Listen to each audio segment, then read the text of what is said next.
Yeah, hello everybody. Scott Golden here, Golden Opportunities Coaching, and welcome to those of you who are new. Welcome back to those of you who are seasoned veterans of what we do around here. If you are new, please subscribe, like, comment below, and if there's an audio we can make for you that would be beneficial to you, please let us know. Doing that in the comments will give us the ability to, in fact, do that for you eventually. Today we're going to talk about a little bit of a different concept, and that is the positive aspects of depression. They do exist. The good that can come from having depression. Now, obviously, depression is a very difficult illness.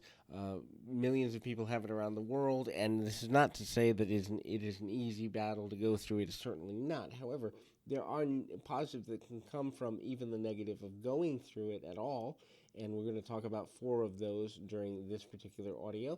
The first is changing one's self-talk. We talk to ourselves all day long, every day, right?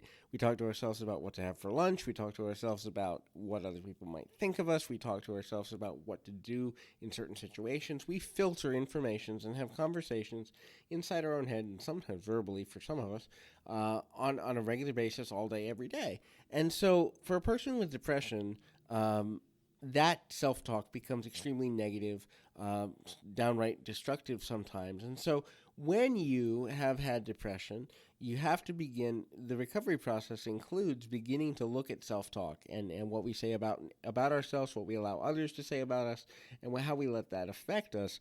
And it requires to look at that on a consistent basis. And we begin to look at it, and when we see patterns that are negative or harmful, we can replace those with positive affirmations. We can replace those with neutral, non-biased beliefs. We can replace those with questions about what we want to believe instead. We can do a lot of healing work and replacement work and all that good stuff. But the only way to do that is to have gone to the depths of the negative, which for a lot of people is depression. And so when we force ourselves to look at the causes of this, and we realize that self-talk is a major contributing factor to depression, when we begin to adjust our self-talk, which is for most people that have depression, panic disorder, anxiety disorder, and many other challenges, is a lifelong battle. It is a daily grind, and to have to go through that and to interact with it on a daily basis can be exhausting for some people. But when you learn how to reset your self-talk on a consistent basis, your quality of life will improve. Secondly, a person that deals with a lot of depression, a person that deals with consistent depression, has to find outlet for their negative emotions. They have to find different ways of coping, and so this can lead to new friendships if talking with somebody is helpful. This can lead to better exercise, because exercise releases different endorphins from the brain into the body, and that can lead to better physical health. It can lead to things like meditation, prayer, deepening of spiritual beliefs, deepening of core values, deepening of beliefs about humanity. It can lead to picking up a new hobby, picking up a new skill. It can lead to education. There's a lot of things that when we give ourselves a new outlet, we can change the quality of our life, because sometimes depression can be caused by relying on old outlets, relying on old relationships, relying on old belief systems, and the changing of those, the updating of those, which I encourage people to do on a if not a yearly basis, at least a few times a year, if not at least yearly. That can completely shift a person's life and set them on a new track in many cases.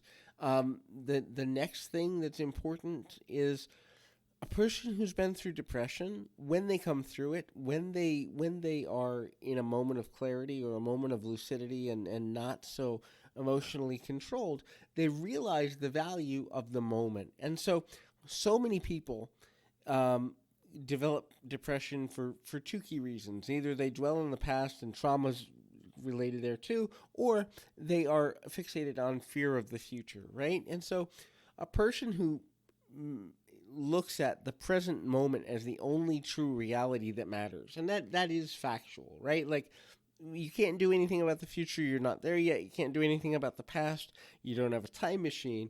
So people that have struggled with depression have empathy for the value of the moment, which means when they're in the right mind frame, when they're in a mind frame that's progressive and positive, they will embrace relationships harder. They will embrace trying new things to a higher level because they understand the value of the moment.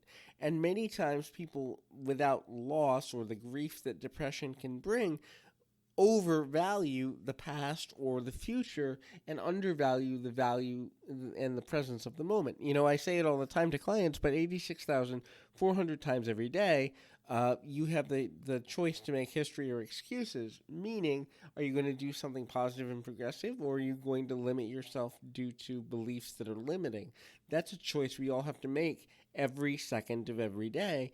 And so when you've gone through depression or things that make you reevaluate your worldview and your world values, you can do that easier. And the last thing that depression does that in the end, although it doesn't feel like a positive thing in the moment, it is a positive thing, is it requires you to focus more on consistency of self-care.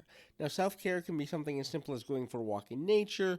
It can be as simple as calling a friend. It can be as simple as getting a weekly or a monthly manicure, pedicure, listening to music to help you release emotions. There's a million ways that self-care can reveal itself, but when you've had depression, you understand that letting emotions, especially negative ones, build up for extended periods of time, one of the most toxic things any person can do to themselves. And so the presence of daily self-care tasks, whether they take 5 minutes, half an hour, whether they're spread out throughout the day or one guaranteed length of time every day, they become valuable because the importance of them is seen in a new way.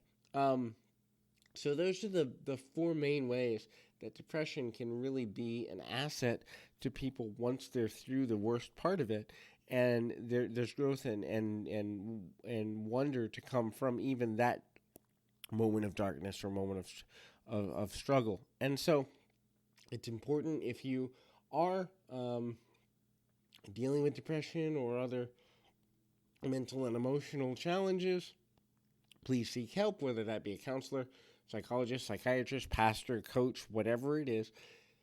Seek help so you realize you're not alone. There is no person on the planet that is beyond help in some form, even if it's 1 inch at a time. There's progress to be made for everyone, and so it's important to remember that. But until next time, I encourage you, keep your feet on the ground, your mind in the moment. Until next time, everybody.